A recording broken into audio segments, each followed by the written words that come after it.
우리가 탈진이라는 말을 흔히 듣게 되곤 합니다. 요즘 스트레스나 여러 가지 상황들 때문에 또 신체적으로, 정서적으로, 감정적으로 탈진을 겪고 있는 분들이 참 많은 것 같습니다.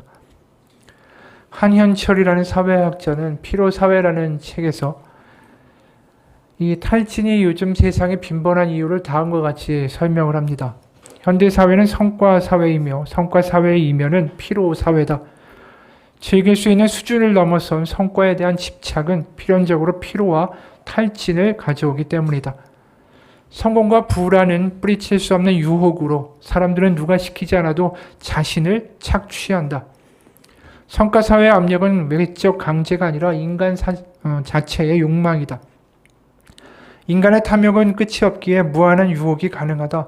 그래서 삶은 무한 경쟁을 넘어 투쟁이 되고 전쟁이 된다.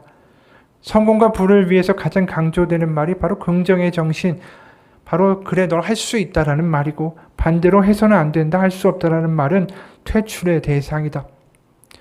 개인의 존재 가치가 결국은 성과에 의해서 결정되기 때문에 돈을 벌고 성공을 하기 위해서 힘들다라는 생각은 나약함의 징표고 질병일 뿐이다. 피로를 극복하기 위해 사람들은 헬스클럽과 사우나와 보약을 찾는다. 아침부터 커피와 에너지 드링크로, 밤에는 술로 에너지를 보충한다. 그러나 자신을 채찍질하면서 동시에 동기부여하면서 성공과 성과를 위해 달리지만 그 끝은 어디일까? 욕망은 끝이 없어도 인간의 능력에는 결국 한계가 있기 마련이다. 그래서 우울과 피로 속에서 모든 것이 소진되는 상태에 이르는 사람들이 생겨난다. 죽기 살기로 달리고만 있기 때문이다. 성과사회의 개인은 자신을 괴롭히는 가해자인 동시에 자신의 피해자이다. 그래서 10년 전보다 우울증 환자는 2배가 늘었다. 누구도 아닌 자기 스스로 자신을 괴롭히는 것을 견디다 못해 자살을 선택하는 사람들도 늘었다. 성과사회란 아내가 남편을, 부모가 아이를, 상사가 부하 직원을 달달 볶을 뿐 아니라 근본적으로 자기가 자기를 달달 괴롭히는 피로사회다. 이 이야기를 읽으면서 공감이 가는 게 있죠. 정말 우리가 우리 스스로를 달달 볶으면서 살아가고 있는 것은 아닌가. 우리 주변의 사람들도 똑같이 우리가 대하고 있고 이러면서 서로 간에 피로하고 탈진에 빠지는 것은 아닌가. 얼마 전 친구랑 이야기하다가 친구의 딸 이야기를 들었는데, 최근에 의대 정원이 1,500명이 느니까 공부 잘하는 애들이 다 의대로 빠져나갈 테니까 다시 사수를 해가지고 수능을 다시 봐서 좋은 대학에 가겠다라는 이야기를 딸이 했다. 그러는 거예요. 끊임없이 더 높은 곳을 향하여 달려가고 계속해서 자신을 채찍질하는 삶의 모습이 거기도 보이는 거죠. 이 목회자들도 마찬가지인 것 같아요. 하나님의 일이고 맡겨진 양들이니까 최선을 다하는 것은 당연합니다. 하지만 동시에 이 코로나 이후에 많은 분들이 영상으로 예배를 드리면서 다른 교회 설교도 듣고 자꾸만 그러다 보니까 이 목사님들도 나름대로 설교에 신경을 쓰고 더 어려운 목회 환경 가운데 많이 지치기도 하고 그런 일들을 보게 됩니다. 어느 목사님의 고백이에요. 담임 목회 10년쯤 됐을 때 탈진 증세가 나타나기 시작했습니다. 내 몸이 피곤하고 아무것도 하고 싶지 않고 그냥 혼자 있고 싶었죠. 사람을 만나기도 싫고 전화 받는 것도 귀찮았습니다. 그렇게 재미있고 은혜롭던 설교 준비도 하기 싫더라고요.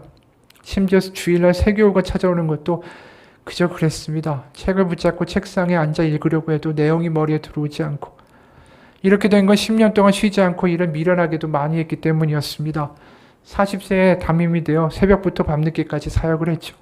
전력 질주를 했고 목양 1년으로 뛰었습니다. 새벽에 나와 새벽 기도를 인도하고 낮에는 설교 준비, 행정과 신방을 하고 저녁에는 성경 공부와 또 가정 신방을 하고 거의 12시가 되어 집에 들어갔죠. 시간이 아까워서 20분 거리에 있는 집에 가지 않고 교회에서 대충 저녁을 먹었습니다. 아예 일주일에 이틀은 교회에서 잠을 잤죠. 집에서 가족들과 함께 식사하는 것은 일주일에 한 번 있을까 말까 할 정도였습니다. 한참 아버지가 필요한 아이들과 함께하는 시간이 없었죠. 그 결과 목회는 열심히 했지만 정작 자녀들과의 관계는 멀어지기만 했습니다. 전형적으로 탈진에 빠져버린 사람의 이야기가 아닌가 싶어요. 오늘 본문에도 탈진에 빠져버린 한 남자가 등장합니다. 그게 모세예요. 생각해 보세요. 모세는 진짜 이 답답하고 말도 안 되는 이 이스라엘 백성을 데리고 40년을 목회한 사람입니다. 어떻게 보면 그에게 탈진이 안 온다. 그게 더 이상한 거 아니겠어요? 쉴 틈 없이 계속 불평해되고 계속 문제가 터지고 오늘 본문에도 보면 물이 없으니까 바로 문제가 터집니다. 백성들이 모세를 원망하고 하나님을 원망하는 일이 바로 터지죠. 근데 이게 처음이었을까요? 아니에요. 사실은 출애굽을 하자마자 이 광야로 들어가니까 마실 물이 없으니까 이스라엘 백성이 바로 대들고 일어났습니다.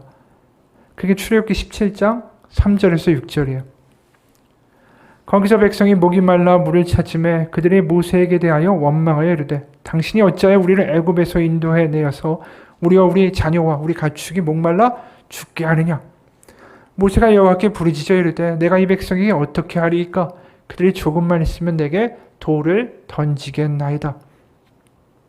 여호와께서 모세에게 이르시되 백성 앞을 지나서 이스라엘 장로들을 데리고 나일강을 치던 네 지팡이를 손에 잡고 가라. 내가 호렙산에 있는 그 반석 위 거기서 네 앞에 서리니 너는 그 반석을 치라. 그곳에서 물이 나오리니 백성이 마시리라. 모세가 이스라엘 장로들의 목전에서 그대로 행하니라. 실제로 이들이 막 목마르다고 거의 모세를 돌로 쳐 죽일 상황에 처하니까 하나님이 어떻게 하시죠? 반석 위에 올라가서 지팡이로 반석을 치라. 그럼 물이 나올 것이다. 이렇게 하셨어요.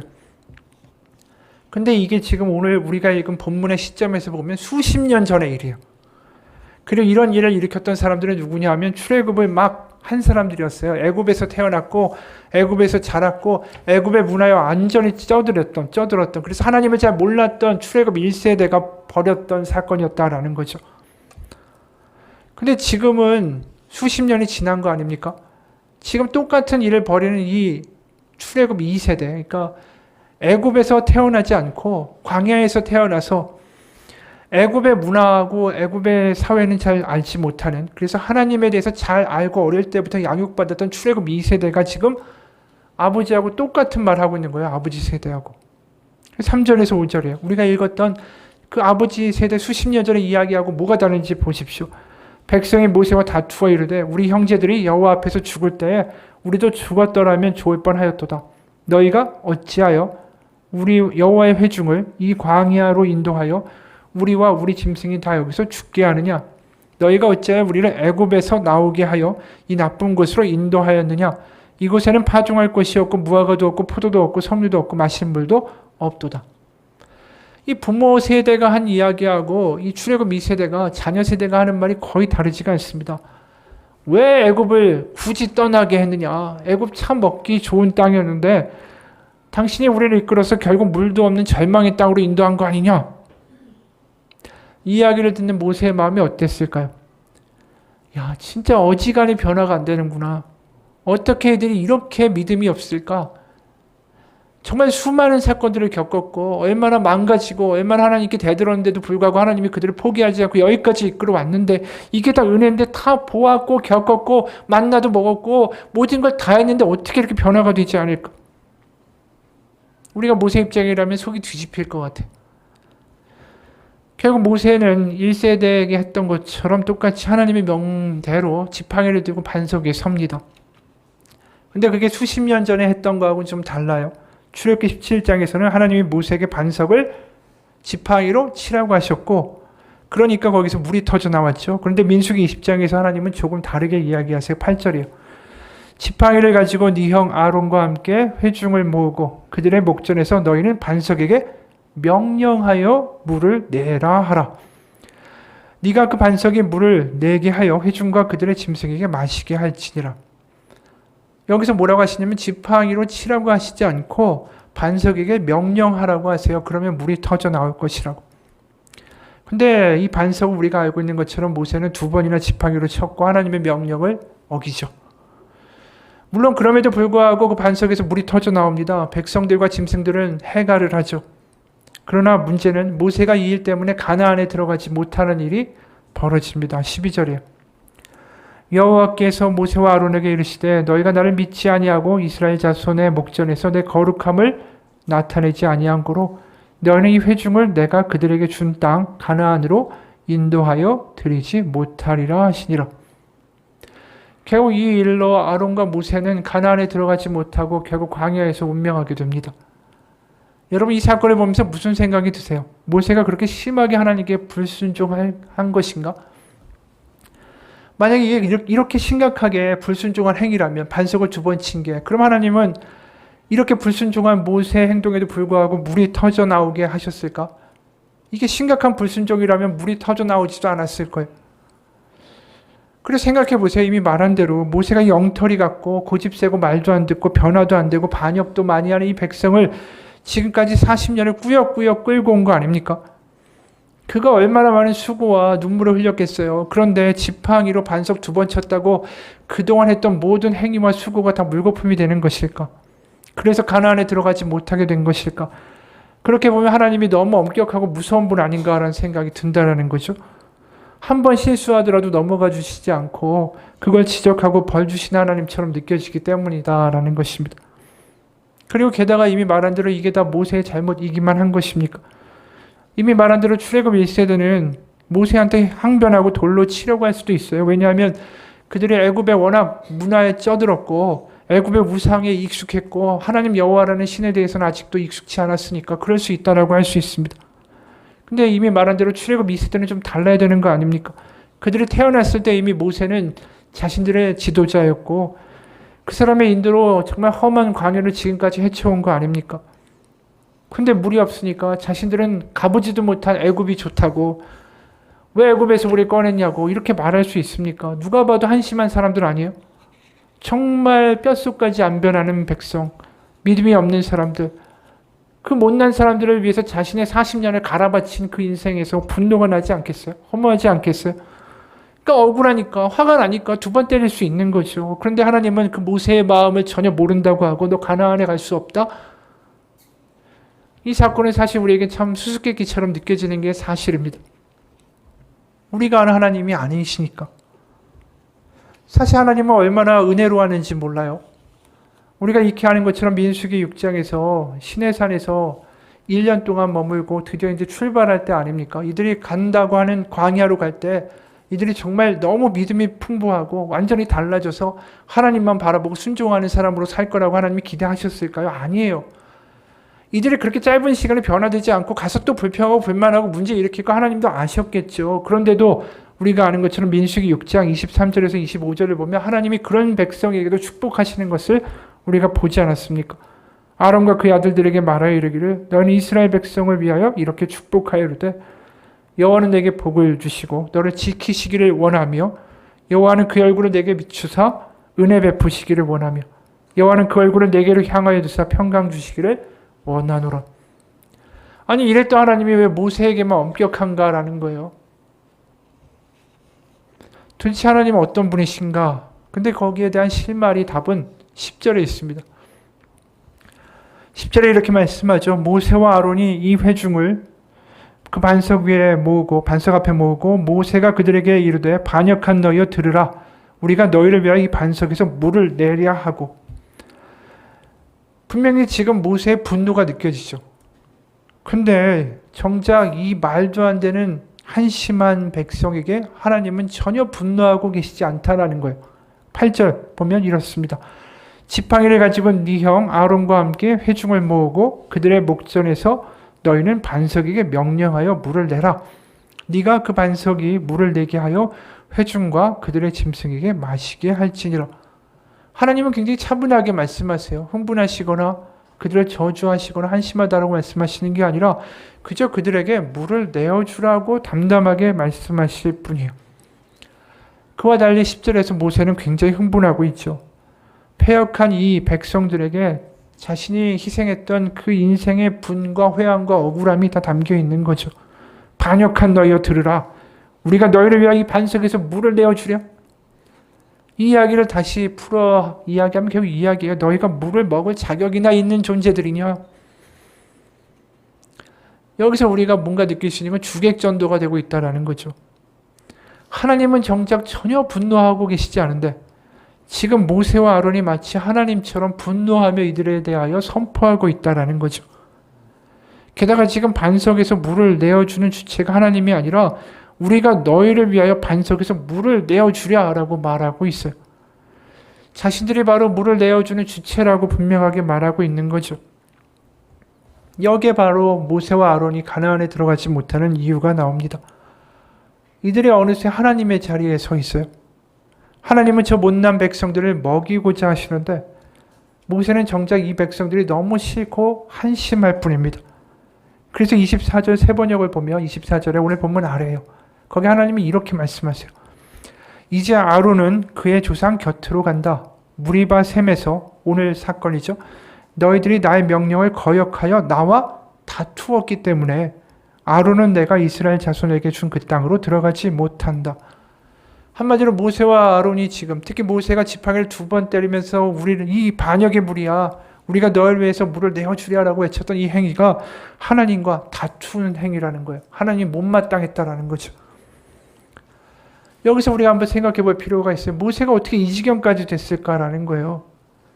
하나님 사랑하는 마음도 이웃을 긍휼히 여기는 마음도 모세에게 지금 없다라는 거죠. 하나님은 이들을 먹이고 보살피고자 하시지만 모세는 더 이상 그럴 수가 없어요. 이들이 지긋지긋한 거죠. 하나님 이해도 안 가고 지쳤고 이 사람의 마음 가운데 사랑이 남아있질 않습니다. 이게 바로 모세가 정확하게 탈진하고 있다라는 말이에요.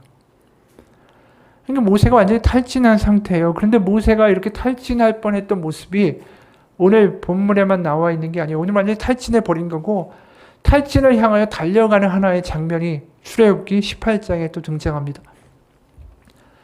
출애굽기 18장에서 모세는 막 출애굽을 했어요. 그리고 자신의 장인인 이드로를 만납니다. 세 번역으로 13절에서 19절입니다. 그 이튿날 모세는 백성의 송사를 다루려고 그 자리에 앉고 백성은 아침부터 저녁까지 모세 곁에 서 있었다. 모세의 장인은 모세가 백성을 다스리는 이 일을 모두 보고 이렇게 말하였다. 자네는 백성의 일을 어찌하여 이렇게 처리하는가? 어찌하여 아침부터 저녁까지 백성을 모두 자네 곁에 세워두고 자네 혼자만 앉아서 일을 처리하는가? 모세가 그의 장인에게 대답하였다. 백성은 하나님의 뜻을 알려고 저를 찾아옵니다. 그들은 무슨 일이든지 생기면 저에게로 옵니다. 그러면 저는 이웃 간의 문제를 재판하여 주고 하나님의 규례와 율법을 알려주어야 합니다. 모세의 장인이 그에게 말하였다. 자네가 하는 일이 그리 좋지는 않네. 이렇게 하다가는 자네뿐만 아니라 자네와 함께 있는 이 백성도 아주 지치고 말 걸세. 이 일이 자네에게는 너무 힘겨운 일이어서 자네 혼자서는 할 수 없네. 이제 내가 충고하는 말을 듣게. 하나님이 자네와 함께 계시기를 바라네. 자네는 백성의 문제를 하나님께 가지고 가서 하나님 앞에서 백성의 일을 아뢰게. 지금 거의 이 상태로 가면 모세 너는 완전히 탈진해버릴 거다라고 이드로 장인이 이야기를 하죠. 그런데 이렇게 막 하고 달려가는 이유가 뭘까? 모세는 16절에 모세가 그러니까 이런 일들을 향해서 막 하고 달려가는 모세에 대해서 이제 장인은 이런 처방을 내려주죠. 탈진할 거니까 22절 또 자네는 백성 가운데서 능력과 덕을 함께 갖춘 사람, 그 하나님을 두려워하며 참되어서 거짓이 없으며 부정한 소득을 싫어하는 사람을 뽑아서 백성 위에 세우게. 그리고 그들을 1000부장과 100부장과 50부장과 10부장으로 세워서 그들이 사건을 생길 때마다 백성을 재판하게 하게. 큰 사건은 모두 자네에게 가져오게 하고 작은 사건은 모두 그들이 스스로 재판하도록 하게. 이렇게 그들이 자네와 짐을 나누어지면 자네의 일이 훨씬 가벼워질 걸세. 이렇게 이야기를 하죠. 그러니까 지금 이 상태로 가면 탈진하게 될 테니까 이 1000부장, 100부장, 50부장, 10부장을 세워서 바로 그들과 함께 일을 해서 좀 짐을 덜 나고 이야기해요. 만약에 모세가 이 장인의 충고대로 하지 않았다면은 아마 오늘 본문처럼 출애굽기 이 18장에서도 똑같은 경험을 했을 거예요. 아무리 판결해주고 아무리 하나님의 규례와 뜻을 알려주어도 변화되지 않고 또 찾아오는 속의 경읽기 같은 이 백성들을 향해서 이 모세가 탈진하면서 이렇게 얘기했겠죠. 이 답답하고 한심한 작자들이야. 내가 언제까지 너희들한테 가르쳐주고 또 이야기해야 되느냐. 우리가 일을 열심히 하는 거 좋습니다. 교회에서의 봉사도 좋아요. 하나님의 일에 열심히 하는 것도 좋은 일입니다. 하지만 그럴 때 탈진이 찾아올 때가 있죠. 허무감도 들고 우울감도 들고 주변 사람들에 대한 배신감도 들고 그럴 때가 있습니다. 근데 그런 것들의 모든 이유가 왜 그럴까 생각해 보면 하나예요. 그 모든 일을 바로 내가 했기 때문이죠. 내가. 내 힘으로. 우리가 무리바의 사건에서 반석을 2번 치면서 모세가 뭐라고 했습니까? 반역한 너여 들으라. 우리가 너희를 위하여 이 반석에서 물을 내랴. 바로 모든 일을 짊어지고 감당하고 있는 주체가 누구냐고 하냐 하면 바로 우리, 나라는 거예요. 나. 그러니까 하나님이 이 엉터리 백성을 이끌어 가시는 주체가 아니라, 그래서 하나님이 그들을 이끌어 가시면서 얼마나 속상하실까라고 생각하는 게 아니라 자신이 애쓰는 수고에 대해서 반응하지 않는 이 백성들에게 짜증이 나고 있다라는 거죠. 이 탈진의 모든 이유가 어디에 있는가 하냐면 내가 했다라는 거죠. 내가. 만약에 모세가 하나님이 주체이시고 주인이시고 자신이 종이었고 하나님의 명을 따라서 자신이 살아가는 삶이었다면 그 결과나 자신이 노력한 수고에 대해서 반응하지 않는 사람들에 대해서 분노하지 않았을 거예요. 왜요? 자신이 할 일은 그들에 대하여 분노할 일이 아니라 하나님의 명을 따르는 일이었기 때문에. 그러니까 지금 결국 뭐냐 하면 자신의 수고가 하나님을 위해서 하는 수고가 아니라 저 사람들을 위해서 내가 애쓴 게 되고 내가 한 게 되다 보니까 그들이 자신의 마음과 자신의 애씀에 대해서 반응하지 못하는 게 지금 속상하고 화나는 거예요. 그러니까 하나님이 보이는 게 아니라 자꾸만 사람이 보이는 거죠. 지금 상황에서. 그래서 아까 이 장인 이드로가 뭐라고 얘기했냐면 모세에게 충고를 할 때 그냥 1000부장, 100부장, 50부장 세우라고만 얘기한 게 아니라 더 정확하게는 19절에 이렇게 얘기했어요. 이 탈진을 피하기 위해서는 자네는 백성의 문제를 하나님께 가지고 가서 하나님 앞에서 백성의 일을 아뢰라고 이야기했어요. 근데 이것을 원어 그대로 풀어보면 어떻게 번역이 될 수 있냐면 자네는 백성의 대변인이 되어 그들이 제시하는 소송을 하나님 앞에 내어놓게라고 말하고 있어요. 그러니까 모세에게 지금 장인이 하고 있는 말은 분명하게 이거예요. 너는 재판장, 네가 뭔가 판별하는 주인 자리에 설 게 아니라 대변인 자리에 서면 된다. 너 지금 대변인 되라고 부르신 거지 하나님이 너를 재판장 주인 되라고 부르신 게 아니야. 근데 모세가 16절에서 장인한테 뭐라고 이야기했냐면 저는 이웃 간의 문제를 내가 재판해주고 하나님의 규례와 율법을 알려줘야 됩니다. 다 내가 해야 된다는 거예요. 내가 재판해줘야 되고 내가 가르쳐줘야 되고 주체가 자신이 되고 있는 거죠. 그러니까 이드로가 얘기하는 거예요. 네가 주체가 돼서 하다 보면 네가 주인이고 네가 재판장이고 네가 다 하다 보면 어느 순간에 다 탈진에 빠지고 실망감과 우울감과 허무감에 빠지게 될 거라는 이야기죠. 왜냐하면 이 백성들이 답답할 테니까. 그래서 모세가 재판장이 아니라 대변인이 되라는 이 장인의 말은 다른 게 아니에요. 모세, 너는 주인이 아니고 너 하나님의 종의 자리에서 일을 해. 그러면 다 괜찮을 거야. 우리도 마찬가지예요. 어느새 내가 삶의 주인 돼가지고 모든 걸 내 뜻대로 통제하려고 하고 내 뜻대로 사람들을 움직이려고 하고 가족들과 아내들과 남편들과 애들과 누군가를 내 뜻대로 자꾸만 움직이려고 해요. 근데 내 뜻과 내 기대대로 사람들이 움직여주지 않죠. 내가 이렇게 사랑해주고 내가 이렇게 했었고 내가 이렇게 보살펴주고 내가 이렇게 배려했는데 어떻게 네가 그럴 수 있냐. 그러다 보니까 지치고 실망하고 어느 순간에 쟤는 안 되겠다. 포기, 탈진이 옵니다. 모세가 그 과정을 우리 가운데 그대로 보여주고 있는 거예요. 그런 모세를 하나님이 가나안 목전에서 멈추시는 거죠. 왜 그랬을까요? 가나안에 들어갈 사람들은 자신이 주인이 아니라 하나님이 주인이라는 진정한 고백이 필요한 사람들이 들어가는 거예요. 자신이 하나님의 종이라는 그 사실을 명심하고 그것을 철저하게 고백하고 아멘하는 사람들이 들어갈 수 있는 곳이 가나안이라는 것입니다. 왜냐하면 가나안에 엄청난 성벽과 거인들이 가득합니다. 이들의 능력으로 물리칠 수 있는 곳이 아닙니다. 하나님이 하셔야만 해요. 그래서 하나님이 하셔야 하고 이들은 뭘 해야 됩니까? 가나안에 들어가서 이들이 할 일은 하나님께 묻고 듣고 순종하는 일뿐이었다라는 거예요.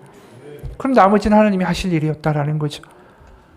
그러니까 우리도 마찬가지예요. 우리 삶에서 탈진이 일어나고 있다면 탈진을 이기는 길은 뭐냐 하면 내가 삶의 주인이 아니라 하나님이 내 삶의 주인이다라는 걸 인정하는 것뿐이에요.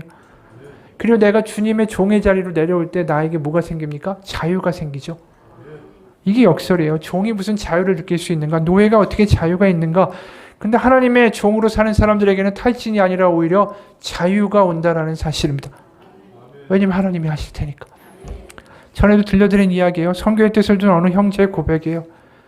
앞으로 아프리카 현지에 선교 활동을 하기 위한 교두보를 세워야 되는데 그 미리 한번 탐색하기 위해서 NGO 단체에 먼저 들어가서 일을 시작했습니다.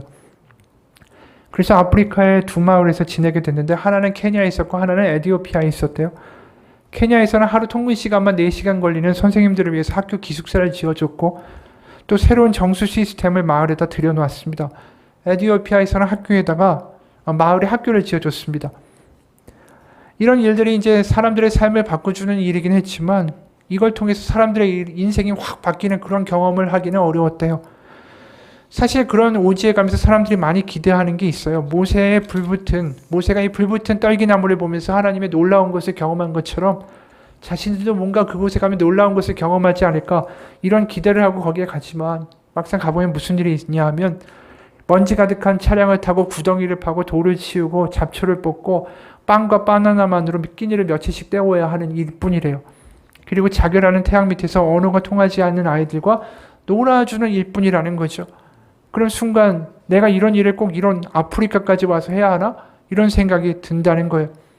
게다가 그가 일한 마을 중에 한 곳은 NGO 단체가 떠난 다음에 이웃 부족이 공격을 해와가지고는 값나가는 가축과 물건들을 싹 다 약탈해 갔습니다. 이런 일이 터지니까 모두 다 낙담되는 거예요. 이거 뭐 맨땅 헤딩하는 것도 아니고 내가 왜 일을 해야 되는가? 충격인 거죠. 내가 왜 좋은 직장을 버리고 이렇게 말도 안 되고 불확실성이 가득한 이 땅에서 이 일을 해야 되는가? 열매도 없는 이 땅에서 나의 영혼과 마음을 다 갈아 바쳐가면서 아무 돈도 받지 못하면서 왜 이 일을 하는가? 낙담이 되고 탈진이 오더라는 거예요. 결과가 안 보이니까. 그럴 때 이 청년이 깨달은 게 있어요. 내가 할 일은 주님을 믿는 일이구나라는 거예요.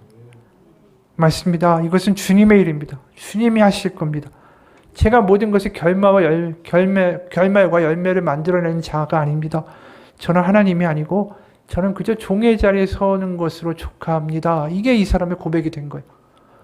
그러니까 눈에 보이는 대로 결과가 안 나타나고 자기가 원하는 대로 되지 않아도 하나님이 하실 거라는 생각이 들고 자신은 종의 자리에서 그 자리에 머물러 있는 것, 그것 자체가 내가 할 일이라는 생각이 든다 보니까 어느 순간 마음에 탈진이 사라지더라는 거예요. 여러분, 내가 원하는 대로 내가 만들어내는 결과를 눈앞에서 보기 위하여 내가 중심이 돼서 내가 주인이 돼서 뛰어가다 보면 어느 순간에 다 지치게 돼 있어요. 사람들에게 지치고 하나님께도 지칩니다. 왜냐하면 내가 이렇게 애쓰고 있는데 하나님이 저 사람 안 바꾸시니까. 그러다 보면 하나님에 대한 사랑도 시들해지고 남에게 줄 사랑이나 마음, 위로, 긍휼 이런 것도 다 없어져요. 여러분, 우리가 탈진하고 있다면 그 이유는 하나예요. 내가 인생의 주인으로 내 뜻대로 다 휘두르다가 결국 쓰러진 겁니다. 내 인생의 주인이 누굽니까? 내가 탈진하고 지쳐있다면 물어야 될 질문이 바로 그거예요. 내 인생의 주인은 누구인가? 예수님이 구약을 요약하면 두 가지뿐이라고 말씀하시죠. 마태복음 22장 37절에서 40절이요. 예수께서 이르시되 네 마음을 다하고 목숨을 다하고 뜻을 다하여 주 너의 하나님을 사랑하라 하셨으니 이것이 크고 첫째 되는 계명이요 둘째도 그와 같으니 내 이웃을 내 자신같이 사랑하라 하셨으니 이 두 계명이 온 율법과 선지자의 강령이니라.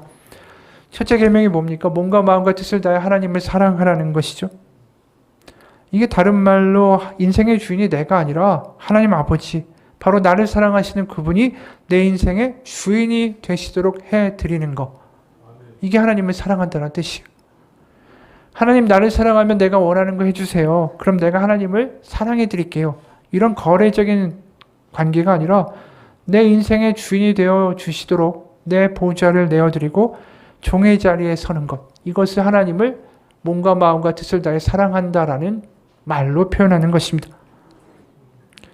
그렇게 내가 종의 자리로 내려간다라는 게 그런데 결코 손해보는 게 아닙니다. 이미 말한 대로 종이 느끼는 자유가 나에게 주어지기 때문이죠. 내가 그린 그림과 계획대로 되지 않아요.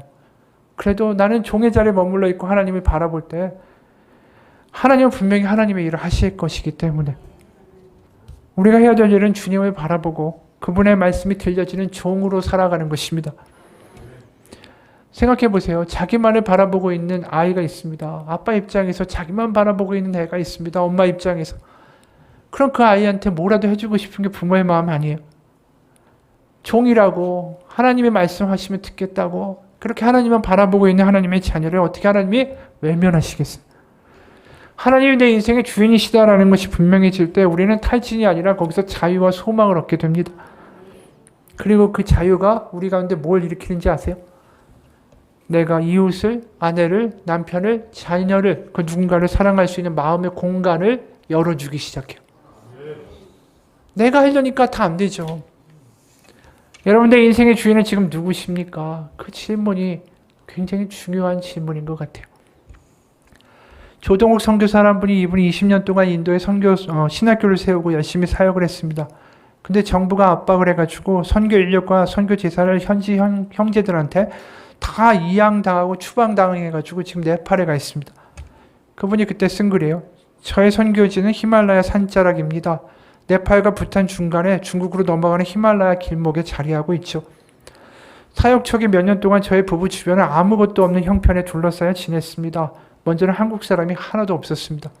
나를 지도해줄 누군가나 감독도 없었죠. 한국어로 설교할 기회도 없었습니다. 설교를 한다 할지라도 그 설교를 들어줄 성도도 없었습니다. 물론 김치도 없었고 커피도 없었지만 그런 건 아무 문제가 아니었죠. 그처럼 없는 것으로 가득한 그 자리에 나를 가득 채워주는 게 있었습니다. 하나님의 은혜. 하나님이 결국 하실 거라는 확신이 있었습니다. 무엇보다도 기쁨이 넘쳤죠. 왜였을까? 나의 주권이 사라진 그곳에 예수님이 항상 나를 다스렸기 때문이었습니다. 그러다가 저는 선교지를 떠나야 해서 신학교에 모든 선교 제사를 현지 형제들에게 넘겨주기 위해서 재산 목록을 작성해야만 했습니다. 신학대학 캠퍼스의 건물, 개척된 교회들, 호산나 스쿨의 동산과 부동산, 그리고 신학생들과 교수들, 목회자들과 교인들, 그리고 호산나 스쿨의 학생들과 교사 현황 등 우리는 모든 것을 정리하면서 그 결과를 보고 깜짝 놀랐습니다. 바로 하나님께서 엄청난 일들을 행하셨구나라는 사실 때문이었죠. 정말 우리가 가진 거 아무것도 없었는데 이 모든 게 어디서 생겨났느냐라는 것이었습니다. 그 감격이 너무나도 커서 그 큰 선교 재산을 인도 형제들에게 거저 넘겨주는 게 하나도 안타깝지도 않았고 선교사를 떠나면서 너무나도 감격할 수 있었습니다. 이분의 고백과 이 이야기를 들으면서 무슨 생각이 드냐 하면 하나님을 인생의 주인으로 모시고 사는 사람들의 자유가 이거 아닐까 싶어요. 내가 뭘 이렇게 하면 손해보게 될까? 이렇게 어떻게 해야 내가 이득을 볼 수 있을까? 이렇게 하면 어떻게 보일까? 수많은 계산기를 두들기고 살아가는 게 우리의 인생입니다. 근데 이분 계산기 하나도 안 두들기고 살고 있네요. 이 선교사의 모습이 너무나도 자유로워 보인다라는 거죠. 이런 믿음이 물론 가볍게 쉽게 오는 것은 아닙니다. 나의 기대와 생각과 계획과 그림과 계산이 죽고 내 안에 하나님이 살아 계시기를, 또 매일의 삶 속에서 하나님이 내 삶의 주인이시다라는 이 삶의 고백이, 기도가 있지 않고서는 이게 가능한 일이 아니죠. 사도 바울도 이렇게 이야기합니다. 갈라디아서 2장 20절이죠. 내가 그리스도와 함께 십자가에 못 박혔으니 그런즉 이제는 내가 사는 것이 아니요 오직 내 안에 그리스도께서 사시는 것이라. 이제 내가 육체 가운데 사는 것은 나를 사랑하사 나를 위하여 자기 자신을 버리신 하나님의 아들을 믿는 믿음 안에서 사는 것이라. 사도 바울의 매일의 기도가 뭡니까? 내가 주인 되어 살지 않고 매일마다 내가 죽고 내 주인은 바로 예수 그리스도, 그분이 이끌어 가시는 삶을 살겠다. 나는 종이다. 듣겠다. 따라가겠다. 그 고백이 매일마다 사도 바울의 삶 가운데 있었다라는 거죠. 우리에게도 필요한 게 다른 게 아닙니다. 탈진과 우울함과 불안함과 맥받침이 우리 가운데 있고 누군가 그렇게 밉다면 우리가 다시 한번 내 자신에게 물어야 할 질문 하나입니다. 내 삶의 주인은 누구인가라는 거죠. 마지막으로 오늘 사모님의 글로 마치겠습니다. 아들이 신경불안증에 걸려서 시달리면서 겉빛하며 화를 냈다. 그런 아들을 돌봐야 하는 시간에 점점 나도 어느 순간 더 큰 불안과 분노에 사로잡혀 버렸다. 그러다 나중에는 부모와 자식으로서가 아니라 아이 대 아이로 둘이 싸워버리는 일도 많았다. 그 싸움이 종료될 쯤 되면 둘 다 쓰러져 아이처럼 아들도 나도 펑펑 울어댔다. 좀채 화낼 줄 모르던 남편도 그때 아들과 두어 번 크게 부딪혔다. 결국 깨달은 건 나도 아이라는 거였다. 나도 엄마로 성장해야 됐다. 결국 아들과 심하게 말다툼을 한 후에 자정쯤 됐을 때 몸도 마음도 피폐해진 상태로 완전히 탈진해서 쓰러져 있었다. 그때 다시 한번 깨달았다. 우리 대부분 겉으로만 어른일 뿐이지 그처럼 극한 상황을 만나면 어디론가 도망쳐버리고 싶은 유아적 연약함을 가졌다라는 것. 그래서 하나님의 날개 아래 들어가 지속적으로 심신의 안정을 누리고 성장하지 않으면 누구에게도 진정한 안정을 전달할 수 없는 그런 빈약한 존재가 우리였다라는 것. 있지만 내 힘으로 할 수 있다며 섣불리 덤볐다가 아이를 무심히 짓밟는 일들을 아무렇지 않게 자행했던 게 나였다. 그랬다. 나의 부족함에 온전히 눈을 떠야만 매 순간 하나님께로 가서 지혜를 간절히 구하고 사랑을 구할 수 있다는 것. 그래서 요한복음 21장에서 부활하신 주님은 완전히 탈진하고 망가지고 약함과 앞으로의 자신이 할 수 없음에 절망하는 베드로를 찾아가셨는지도 모른다. 낙담과 불안과 탈진에 완전히 빠져있던 베드로에게 가장 필요한 일은 바로 주님이 돌보시고 그분이 주시는 양식을 먹여주시는 일이었다.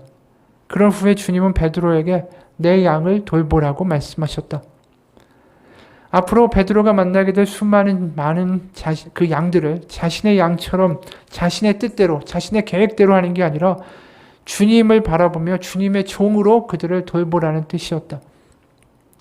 아들이 아픈 이후에 이 베드로 요한복음 21장의 사건은 내 삶에 바로 실제가 됐다. 나는 매일 주님이 차려주시는 밥상을 받아먹고 몸과 마음을 수습했고 그런 다음에 내 양을 먹이라는 주님의 말씀대로 종처럼 바로 주님의 종으로 아들을 돌봤다. 오랜 날들을 살아가면서 나는 내 아들도 내 아들이 아니라 주님의 것이다 라는 사실도 깨닫게 됐고 또 아들을 사랑하며 돌보듯이 주님의 양인 성도들을 청지기로서 종으로서 돌아보라는 주님의 마음도 알게 됐다. 그리고 아들을 어떤 마음으로 대해야 되는지 내가 회개해야 될 부분은 무엇인지 주님은 따뜻하게 알려주셨다. 그러면서 아들과의 관계가 회복되기 시작했고 그러면서 천천히 내 안에 주님의 마음과 아들을 사랑할 수 있는 마음의 여유가 생겼다. 이 엄마의 이야기를 간단하게 요약하면 이겁니다. 너무나도 자기 마음대로 소리 지를 수 있는 대상이 아이 아닙니까? 자식 아닙니까? 그러다가 이 자식이 내 자식이 아니라 하나님 자식이다라는 게 보여진 거예요.